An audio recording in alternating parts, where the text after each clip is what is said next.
Hello, good morning guys. Gumawa po pala ako ng tinapay, pandesal po. Dalawang klase po ito. Ito po yung pandesal na galing sa gawa sa oven toaster.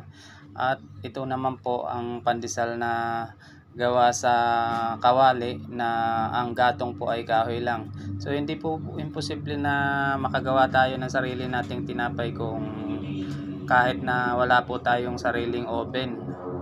So ito nga lang po ang pagkakaiba nila. Yung gawa po sa kawali na kahoy ang gatong ay medyo maitim siya. Tapos ito naman po yung sa oven toaster. Ayan po. Mas maputi po yung oven toaster gawa. Tapos gumawa po tayo ng crispy donut. Ito po. Tamang-tama po ito sa mahilig sa kape.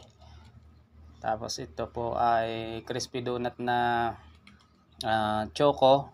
Tapos crispy donut na cheese flavor.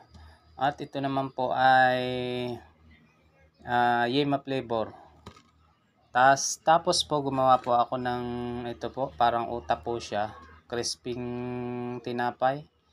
Ito po pinakita ko lang po sa inyo. So yan po ay mumukbangin ko na po dahil ako'y pagod na sa paggawa at papahinga. Merienda po. Merienda po tayo. Mega love shoutout po sa inyo lahat ng mga solid viewers, silent viewers at sa lahat po ng mga subscriber, sa lahat po ng mga OFW. Thank you so much po pala sa mga support ninyo. Maraming salamat po. Kain po tayo guys. Maraming salamat.